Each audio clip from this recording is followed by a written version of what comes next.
Hey all, welcome back to bible with Nithya's lifestyle. இன்றைக்கி ஒரு குட்டி விளாக் தான் பார்க்க போகிறோம். அதாவது சண்டே கறி எதுவுமே எடுக்கலை, ஸோ வெஜ் தான். இன்றைக்கி கொஞ்சம் பீன்ஸு, முள்ளங்கி அப்படி எல்லாமே இருந்துச்சு. ஸோ அந்த காய்கறிகளெல்லாம் நறுக்கி சின்ன ஃப்ரை மாதிரி வச்சு, அதாவது துவரம் மாதிரி வச்சேன். பீன்ஸ் துவரம் மாதிரி வச்சுட்டு புடலங்காய் குழம்பு, அதாவது எங்களுக்கு வந்து தேங்காய் இருக்கிறதுனால அப்படி அரைச்சி ஊற்றி அந்த மாதிரி ஒரு குழம்பு மாதிரி வச்சுட்டு அன்றைக்கி லைஃப்பை ஓட்டிட்டோம். அன்றைக்கி கொஞ்சம் கஷ்டமாக தான் இருந்தது. அதாவது ஒரு 2 டேஸாக எனக்கு கொஞ்சம் ஸ்ட்ரெஸ்ஸாக தான் இருந்து. ஸ்ட்ரெஸ்ஸாக இருக்கும் போதெல்லாம் உண்மையாகவே சொல்லப்போனால் ஒரு கவிதை எழுதிடுவேன். ஏதாவது ஒரு கவிதை எனக்கு கிடைக்கும், ஸோ எழுதிடுவேன். இந்த கவிதை வந்து நம்ம யூடியூப்பில் இதை பார்க்குற எல்லாருக்குமே நான் இதை வந்துட்டு ஷேர் பண்ணுறேன். ஏன்னா இது உங்கள் லைஃபுக்கும் வந்துட்டு இதே போல் நடந்திருக்க வாய்ப்பு இருக்குது. ஸோ என்னுடைய கவிதையை கேளுங்க. வலி நிறைந்த வாழ்க்கை. நம்ம வாழ்க்கையில் நிறைய வலிகள் இருக்குது.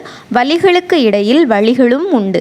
வழிகாட்டிய கைகள் நம்மை வலிக்க அடிக்கவில்லை என்றாலும், பிற வாய்கள் பேசும் மொழிகளின் வழியில் நமக்கு வலித்தாலும் பரவாயில்லை என்று வாழ்ந்தாலும், எனக்கு பிடித்த நீ, உங்களுக்கு பிடிச்சவங்கள யாரையாவது ஒருத்தவங்கள போட்டுக்கோங்க. ஸோ எனக்கு பிடித்த நீ எல்லா வழிகளிலும் என்னை நடத்தி செல்லும்போது இருக்கும் மௌனம் வலிக்கிறது. என் தாய்மையின் வலியை விட இந்த வழியின் தனிமையின் வழியில் உன் மௌனம் எனக்கு மிகவும் வலிக்கிறது. ஸோ கண்டிப்பாக நமக்கு பிடிச்சவங்க வந்து அந்த இடத்துல மௌனமாக இருக்கும்போது கண்டிப்பாக வலி நமக்கு நல்ல கஷ்டமாக தான் இருக்கும். ஆனால் அவங்களுடைய சிச்சுவேஷன், ஸோ அதில் அவங்க மௌனமாக இருந்து தான் ஆகணும்னா நம்ம எதுவுமே செய்ய முடியாது. இப்படி இருக்கிற டைமில் தான் எனக்கு வந்து பைபிள் எடுத்து நான் ரீட் பண்ணும்போது எனக்கு அந்த வசனம் வந்து என் கூட பேசும். ஸோ அந்த வசனத்தை தான் நான் இன்றைக்கி உங்கள் கூட ஷேர் பண்ணுறேன். என்ன வசனம்னா 2 நாளாகமம் 6:31. உம்முடைய வழிகளில் நடக்கும்படி தேவரீர் ஒருவரே மனுபுத்திரரின் இருதயத்தை அறிந்தவரானதால் நீர் அவனவன் இருதயத்தை அறிந்திருக்கிறபடியே அவனவனுடைய எல்லா வழிகளுக்கும் தக்கதாய் செய்து பலனளிப்பீராக. ஸோ கவலைப்படாதீங்க, எல்லாருடைய லைஃப்பும் கண்டிப்பாக ஸ்ட்ரெஸ்லேருந்து ஒரு நாள் மாறும். ஸோ நம்ம நல்லவங்கன்னு சொல்ல வரல, நம்மளை கஷ்டப்படுத்துகிறவங்களும் அவங்க நல்லவங்கன்னு சொல்ல வரல.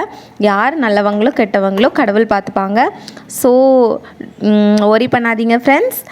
லைஃப்பில் நிறைய வலி இருக்குது, வலிகளுக்கு இடையில் வழிகளும் இருக்குது ஃப்ரெண்ட்ஸ். கண்டிப்பாக நமக்கு உள்ள வழிகள் திறக்கும். ஸோ அன்றைக்கி மாடியில் கொஞ்சம் ஒதுக்குற வேலைலாம் இருந்துச்சு. அப்போது ஹஸ்பண்ட் வந்து அங்கே வேலைக்கு ஆள் வராங்க அப்படின்ட்டு கொஞ்சம் ஒதுக்கிட்டுலாம் இருந்தாங்களா. அப்போ ஷாலோமும் கூட சேர்ந்து அழகாக வேலை பார்க்குறான். ஏன்னா நீங்களாம் பாருங்களேன், கீழே இருக்கிற கல்லை அழகாக எடுத்து கொண்டு வந்து அதில் அவங்க எடுத்து அந்த மண்ணெல்லாம் ஒதுக்கி வச்சுட்டு இருந்தாங்க, அந்த பெயிண்ட்டு அந்த டப்பாவில். அதில் தூக்கி அழகாக போட்டு நல்லா அழகாக விளையாடிட்டு இருந்தான். ஸோ இதிலேருந்து எனக்கு என்ன புரிஞ்சிச்சுன்னா, பிள்ளைங்களுக்கு வந்து நம்ம சின்ன வயசுலேயே சின்ன சின்ன ஹேபிட்ஸ் எல்லாம் நம்ம வந்து பழக்கி கொடுத்தா கண்டிப்பாக அவங்க வந்து அதை மறக்க மாட்டாங்க, கண்டிப்பாக பழகுவாங்க. அதாவது நானும் அவன்கிட்ட சின்ன இதை கொண்டு டஸ்ட்பினில் போடுன்னு சொன்னால் அவன் கண்டிப்பாக போடுவான். ஆனால் மேலே போய் நான் இதை எதிர்பார்க்கவே இல்லை. ஸோ அழகாக கொண்டு வந்து அப்படியே அதில் ஒரு பாக்ஸ் இருந்துச்சு, ஒரு பெயிண்ட் பாக்ஸ், அதில் கொண்டு அழகாக போட்டான். ஆனால் அதை பார்க்கும்போது எனக்கே ஆச்சரியமாக இருந்து. இன்னும் எனக்கு இது 1 வயசு ஒரு 2 மாதம் தான் ஆகுது. இப்போவே சார் வந்து ரொம்ப இந்த கரெக்டாக பண்ணிகிட்ருக்காங்க. அதை நினைக்கும்போது ரொம்ப கடவுளுக்கு தான் நன்றி சொல்லணும் அப்படின்னு சொல்கிறதுனால இதாக இருக்கான். எனக்கு ரொம்ப பிடிச்சிருந்துச்சு. ஸோ இதை ஷேர் பண்ணணும் அப்படின்னு நினச்சேன் உங்கள்கிட்ட. ஓகே ஃப்ரெண்ட்ஸ், பாய்.